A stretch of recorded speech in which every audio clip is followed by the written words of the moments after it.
aí, gurizada medonha? Tudo bem com vocês? Estou aí, ó, o velho de volta, mais fininho, mais magrinho. Estou aqui para conversar com vocês sobre uma iniciativa muito legal aí do pessoal do Coach, que é um curso voltado especificamente para a área de jurisprudências. Nós vamos começar esse nosso curso aí, vamos trabalhar nesse nosso curso com as jurisprudências aí em direito tributário, tanto do STJ quanto do STF, desde o ano de 2012. Então nós vamos começar lá em 2012 com o STF, vamos ver até 2016 STF e STJ também. Então vai ser muito legal esse nosso curso. Esse nosso primeiro módulo aqui nós vamos focar STF e STJ, a jurisprudência dos anos de 2012 e de 2013. As jurisprudências, claro, que nós entendemos que são as mais importantes aí para vocês para o concurso, porque como a gente sabe, as bancas fiscais, em especial a ESAF, até o CESP, né, está fazendo isso bastante, o pessoal tem ido muito nas jurisprudências. O pessoal começou indo no STF e agora já está passando, inclusive, para a STJ. Já vi até posição de Tribunal Regional Federal em provas. Aí. Então, isso não é o comum, né? O mais comum aí é STF e alguma coisa de STJ. Então, nós vamos tentar ver tudo isso. Mas eu quero fazer uma pequena ressalva aqui para vocês, antes da gente começar. Esse nosso curso de Direito Tributário, de Jurisprudência em Direito Tributário, ele já pressupõe aí que tem um entendimento da matéria. Eu já tenho feito cursos aí de Direito Tributário, já conheça, já esteja familiarizado com os institutos de Direito Tributário, porque nós vamos focar ali na jurisprudência, no que pode vir a ser cobrado de vocês, e isso já pressupõe um entendimento. Quando o acórdão for muito complicado e a matéria for um tanto complexa, eu vou abrir um pouquinho, vou fazer as explicações, vou tentar trazer para vocês aí uma forma mais esquematizada disso, mas o pressuposto aqui é que tu entende o que eu vou estar falando, tu já conhece os institutos necessários para a gente trabalhar a questão da jurisprudência. Então, esse é o minha primeira ressalva aí. E a minha segunda ressalva é quanto a exercícios, né? Nós vamos formatar alguns exercícios, mas o que eu quero que tu tenha em mente é que o foco aqui não é exercício, né? O foco aqui é a matéria, o conceito. Claro, isso pode vir a ser cobrado de vocês? Pode. Como isso está sendo cobrado pelas bancas? Eu vou fazer uns exemplos aí para vocês ao final de cada módulo aí sobre como isso pode vir a ser cobrado e realmente é bastante complicado assim como isso é cobrado em concurso. Isso pode ser cobrado pela ideia do julgado, mas também pode ser cobrado mediante excertos, partes do julgado que o examinador gosta lá e selecionar aquelas partes, mudar umas palavras ali e colocar na questão para vocês. Então, eu sei que a nossa vida não é fácil, a nossa vida é árdua, mas é isso que nos espera pela frente. Então, é isso que eu vou trazer e na realidade, vou tentar trazer para vocês aqui nesse nosso curso de jurisprudência em direito tributário. E fiquem muito tranquilos que nesse aqui eu não vou contar minha historinha de vida, não preciso contar minha historinha de vida, aqui nós já vamos cair dentro, vamos cair matando aí a questão da jurisprudência específica. Beleza? Vamos começar aí com o nosso querido STF. Vamos começar com uma jurisprudência tranquila, né, importante aqui, mas bem tranquila. Vamos falar de imunidade tributária e de obrigação acessória, só para a gente relembrar rapidinho, né? Vem aqui, mesinha, pro cara, pro tio, aqui pro velho escrever, vamos lá! Quando a gente fala de imunidade tributária, nós falamos aqui o quê? De uma norma constitucional, né? Uma norma que está lá na Constituição da República, que é uma norma negativa de competência. É uma norma negativa de competência, ou seja, uma norma que impede, essa norma de imunidade, ela impede o exercício, impede o exercício da competência tributária, né, velho? Impede o ente que possui a competência delimitada na Constituição, de exercer esta competência. Então, quando a gente fala de imunidade tributária, em tese, a regra, né, o que vem diretamente na nossa cabeça é a obrigação principal. Porque o que é a obrigação principal? A obrigação principal é uma obrigação de dar, pagar, bufunfa, dinheiro. Enquanto que a obrigação acessória, ela é um fazer, né, no interesse da arrecadação. Então nós temos duas ideias. Nós temos a obrigação principal e nós temos a obrigação acessória. Quando a gente fala de imunidade tributária, nós falamos, a primeira coisa que vem na nossa cabeça é, opa, como a imunidade aqui, não há exercício de competência da obrigação principal, eu não preciso pagar. E a dúvida que surgiu aqui nesse julgado e pacificada de forma, no meu entendimento, muito correta e tranquila pelo STF, foi a questão de, ora, mas se eu estou ao abrigo da imunidade tributária, não há possibilidade de inserção aí, de obrigação de pagamento. Eu estou sujeito, mesmo estando ao abrigo da imunidade tributária, estou sujeito ao cumprimento de obrigações acessórias. Essa foi a controvérsia que foi levada até o STF, e o STF muito bem delimitado, entendendo os conceitos aí de obrigação tributária principal e obrigação tributária acessória, disse o seguinte, olha ali, o fato de a pessoa jurídica gozar da imunidade tributária não afasta a exigibilidade da manutenção dos livros fiscais lá no recurso ordinário 250.844. Por que isso aconteceu? Olha aqui o que ele disse. Olha, ele é imune, mas ele precisa continuar cumprindo obrigação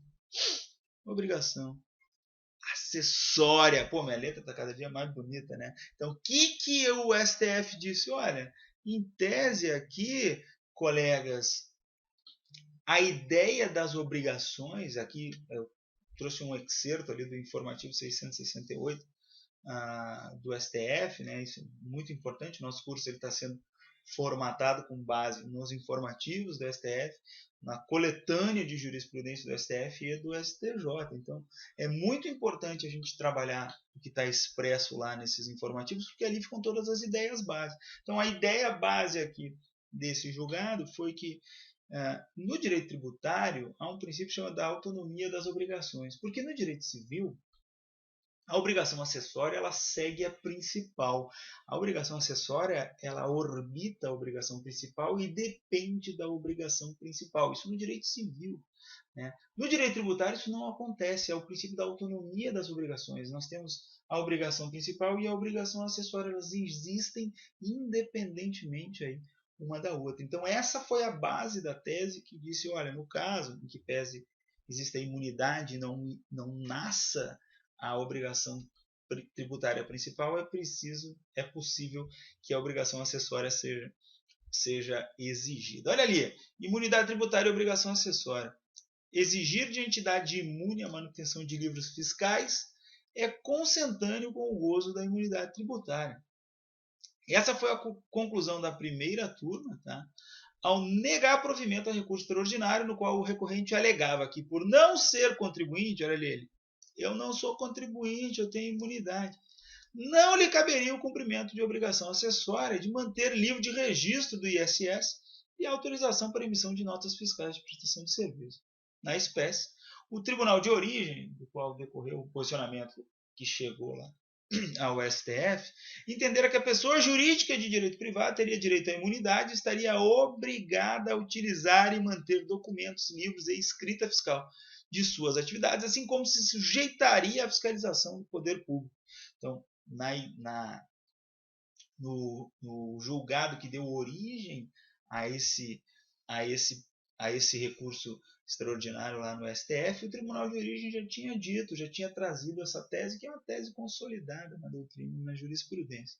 E a base aqui, neste caso, inclusive, se se moldou com o disposto no artigo 14 do CTN, que diz que é uma das condições aí para se usufruir do benefício da imunidade, essas entidades provavelmente assistenciais, né, que é uma imunidade que precisa aí de regulamentação de lei, qual essa imunidade é regulada lá pelos dispositivos do artigo 14 do CTN, que é preciso que mantenham a escrituração de suas despesas e receitas em livros revestidos de formalidades capazes de assegurar sua exatidão. Então, a base aqui utilizada foi o artigo 14, no inciso 3, e no final o ministro Fux lá explicitou aquilo que eu acabei de falar para vocês. Né? No direito tributário, não há vinculação que há no direito civil do acessório seguir o principal, porque as obrigações acessórias, há obrigações acessórias que são autônomas da obrigação principal, ou seja, a ideia da imunidade ela não necessariamente leva à impossibilidade do cumprimento de obrigações acessórias. Esse julgado foi até um pouco polêmico, porque o ministro Marco Aurélio tinha entendido diferente, mas depois ele voltou lá e reajustou o seu voto em tese. No caso, essa é a posição do STF hoje. Então, há imunidade, mas é necessário o cumprimento de obrigações acessórias. Beleza, gente? Tranquilo? Primeira ideia lá de 2012. Essa ideia do STF. Eu estou aqui com os informativos na minha frente, aqui, ó, que eu estou trabalhando com eles, e essa ideia é lá de 2012 do STF, imunidade tributária e obrigação acessória. Nós vamos ver mais um julgado aí muito interessante, que já foi objeto de cobrança, inclusive foi objeto de cobrança na prova de fiscal aqui do auditor fiscal da Receita, aqui do nosso concurso da Secretaria da Fazenda, e ele trouxe aí uma ideia que não é muito conhecida do aluno. Né? Ele trouxe a questão da imunidade tributária religiosa e a maçonaria. Ele fez uma avaliação entre imunidade tributária, novamente aqui a norma negativa de competência, eu acho essa a melhor definição de imunidade, ou seja, uma norma negativa de competência impeditiva do exercício da competência, em que pese existam milhões de outros conceitos sobre a imunidade, eu acho que essa é a mais adequada, impede o exercício da competência tributária, e a decorrência lógica disso é que não há ocorrência de fato gerador, não há nascimento de obrigação tributária, não há constituição de crédito, tá? Norma negativa de competência impede o exercício da competência. Então a ideia era saber se essa imunidade tributária que contempla lá os templos de qualquer culto e também as entidades assistenciais, né? Essa ideia que está expressa na Constituição, saber se essas imunidades que estão aqui se aplicariam à maçonaria. Essa notícia, essa tese chegou até o STF, e o STF fez uma avaliação do que era efetivamente a maçonaria para adequar aí ou não a ideia da imunidade a esses locais. E o julgado ficou consubstanciado nos seguintes termos. O STF entendeu que a maçonaria não era efetivamente aí uma igreja e por isso não gozaria da imunidade. Mas havia duas ideias básicas nesse julgado: a equiparação ao templo e a questão da assistência. Vamos ler ali para a gente entender como o STF trabalhou essas duas questões, depois eu vou esclarecendo para vocês. Imunidade tributária, artigo 150, 6C da Carta Federal. Primeira coisa que ele diz, olha ali, a necessidade de reexame do conjunto fático probatório, mas isso aqui a gente vai ver depois. E aí, essa é uma impossibilidade quando a gente fala de posicionamentos do STF, principalmente em recursos extraordinários, quando a matéria chega para ser avaliada pelo STF, ela só vai trabalhar aí questões que foram trazidas nos embargos, ou seja, que foram tratadas nos tribunais de origem e foram objeto de embargo em face de legislação. Regra geral, o conjunto fático, a prova que está expressa nos autos, ela não é avaliada pelo Tribunal Superior. O Tribunal só avalia o que vem do Tribunal do Estado, por exemplo, ou do Tribunal Regional Federal, que avaliou essa matéria fática probatória e chegou a uma conclusão. O tribunal só avalia se essa conclusão está adequada à Constituição ou não. Não avalia se aquela conclusão decorrente da prova está correta em face da prova. Perfeito? Então, no caso, a ideia trabalhada nesse julgado foi a abrangência do termo templos de qualquer culto. Se a maçonaria era ou não. E a conclusão do STF foi que não haveria aí a configuração da maçonaria como sendo um templo onde se professasse uma religião. A ideia do item 1 diz o seguinte: o reconhecimento da imunidade tributária previstas no artigo 156C da Constituição Federal exige o cumprimento dos requisitos estabelecidos em lei, porque aqui nós temos, a própria Constituição diz que no caso para se gozar da imunidade, a pessoa jurídica que se diz detentora da imunidade, ela tem que cumprir certos requisitos que estão expressos na lei. E a lei que traz esses requisitos é o Código Tributário Nacional, no seu artigo 14, que nós acabamos de ler anteriormente. Então, a primeira coisa que o STF diz, olha, para eu reconhecer a imunidade que está prevista no 156C, eu preciso que efetivamente se cumpra os requisitos estabelecidos na lei. Para chegar à conclusão se o recorrente atende aos requisitos da lei para fazer jus à imunidade prevista no dispositivo, seria necessário reexaminar o conjunto fático probatório constantes dos autos. E, neste caso, o STF não pode reavaliar o conjunto fático probatório para ver se efetivamente as lojas maçônicas estão cumprindo os requisitos do artigo 14 do CTN. E aqui o STF faz uma avaliação muito interessante. Eu queria ver se eu tinha aqui para nós a minha Constituição em mãos para ler para vocês qual é a diferença, né? Por quê? Porque em uma delas, no artigo 156C, o enquadramento estaria necessariamente como entidade de assistência social, enquanto que no artigo 156B, o enquadramento da imunidade estaria linkado com a ideia dos templos de qualquer culto. Então, são duas ideias que estão previstas na Constituição como realizadoras da imunidade tributária.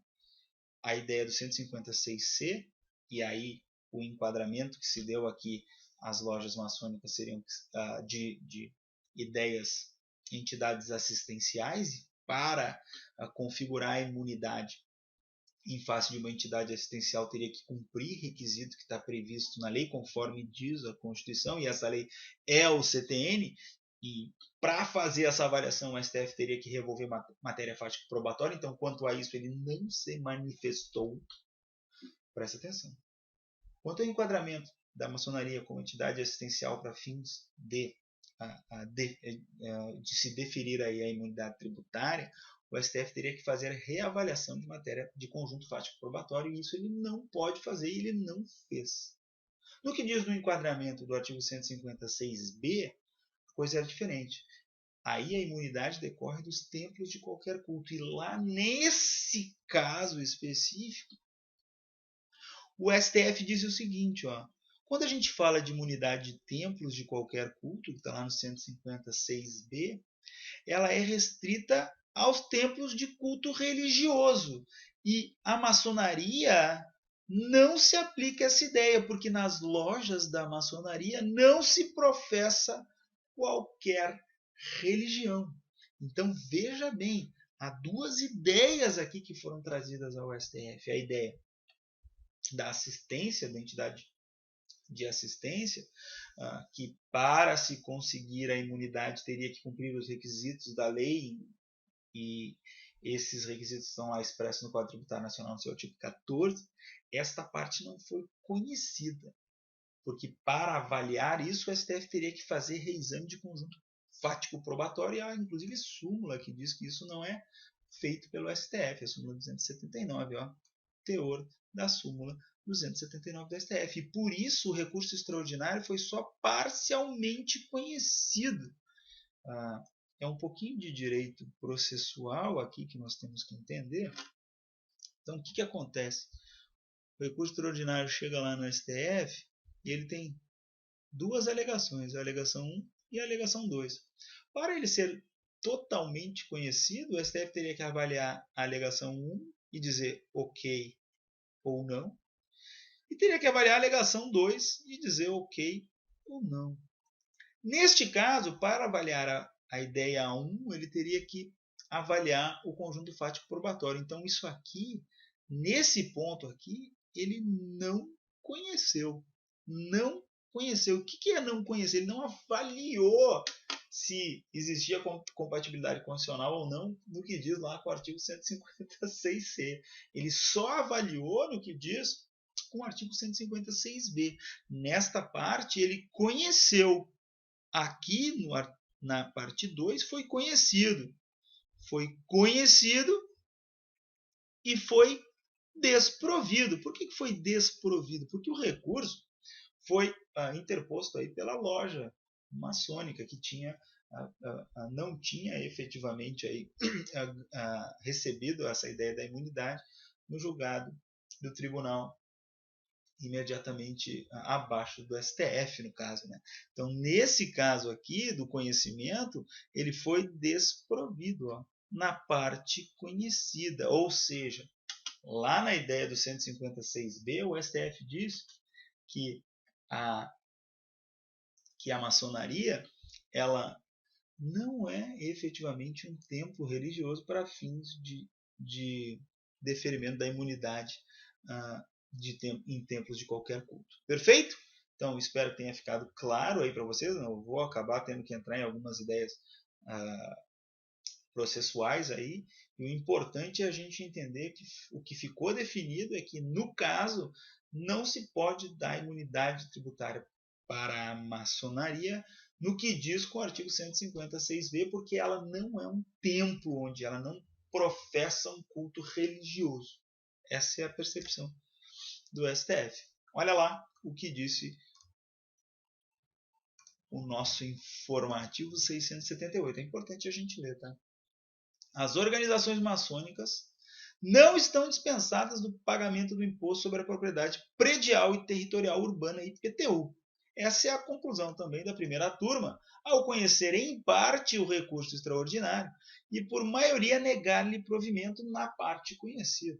Na espécie, discutia-se se os templos maçônicos se incluiriam no conceito de templos de qualquer culto ou de instituições de assistência social, viu? Entidade de assistência para fins de concessão da imunidade prevista no artigo 156b e c. Aí ele trouxe aqui para nós, eu tinha esquecido, olha ali, ó, a linha B, templos de qualquer culto. A linha C, instituições, né? Imunidade, instituições de educação e de assistência social sem fins lucrativos, mas a linha C, a gente sabe que há um requisito aqui para se dar imunidade com base no artigo 156C. Tem que atender os requisitos da lei. E os requisitos da lei estão lá no artigo 14 do CTN, né? Então, nesse caso, na ideia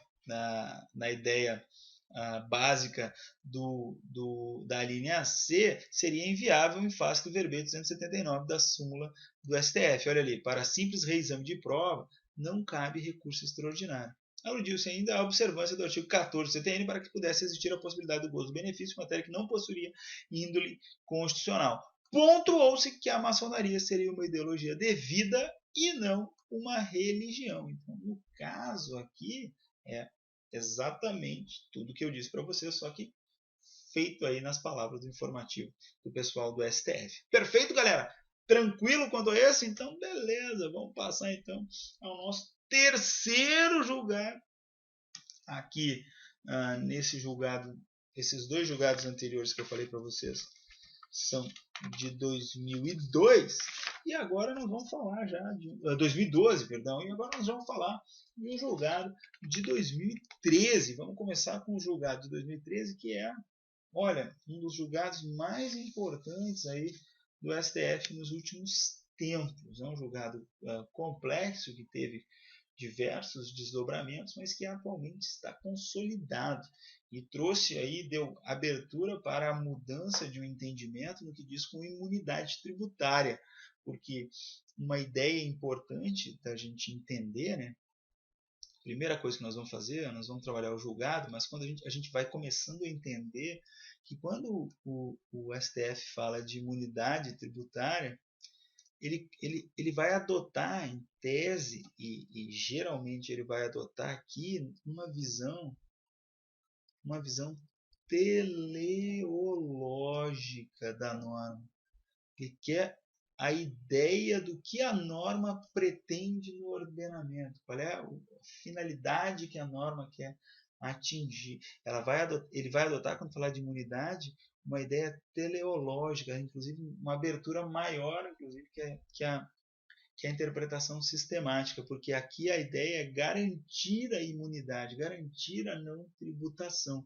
Então, isso nós temos que começar a ver que a posição do STF, quando começa a avaliar imunidades, ela se dá de uma forma teleológica. Qual era a finalidade da norma que está expressa na Constituição? Não vai ser uma avaliação literal ou gramatical, né? Vai ser mais do que uma interpretação literal ou gramatical, vai ser uma interpretação teleológica. Então, quando ele fala desse caso específico, ou seja, da empresa brasileira de Correios e Telégrafos, né?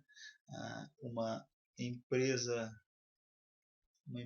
pública, ele vai ter que fazer uma leitura constitucional mais ampla, mais aberta, para incluir esta entidade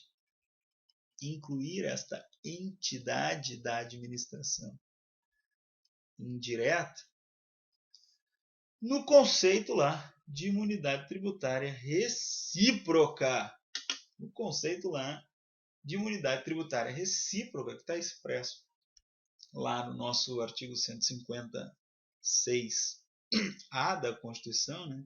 Então, aí, neste caso, nós vamos ter que trabalhar isso, e vamos trabalhar isso com vocês, lendo primeiro aí os dispositivos constitucionais. Depois que a gente lê os dispositivos constitucionais, eu vou finalizar o bloco e vou entrar no próximo bloco já falando do julgado. Olha lá o que diz o artigo 156A da Constituição. Diz o seguinte, não se pode instituir imposto, ou seja, uma imunidade sobre patrimônio, renda ou serviços uns dos outros. Aqui nós estamos falando de imunidade tributária recíproca, ou seja, o Estado não pode instituir imposto sobre patrimônio, renda ou serviço do município, nem a União sobre patrimônio, renda ou serviço do Estado e do município. Essa ideia está expressa no artigo 156A.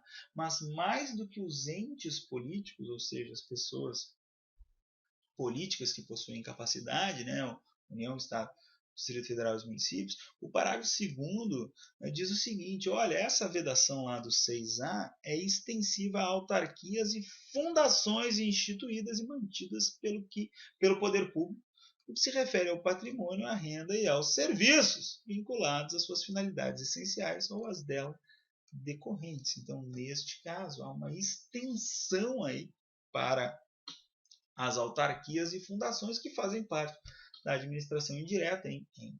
Em regra aqui vamos falar de fundação também de direito público, mas a administração indireta ela não está restrita a esses entes, né? Na realidade, o termo correto é essas entidades, né? A administração indireta tem também lá empresa pública, que é entidade de direito privado e não de direito público. Tem lá também a Sociedade de Economia Mista, que também é uma entidade de direito privado. E como a gente pode ler da redação do parágrafo 2º, não há extensão da imunidade tributária recíproca a essas entidades. E isso é que foi discutido no STF. Eu já volto com o julgado para vocês aí.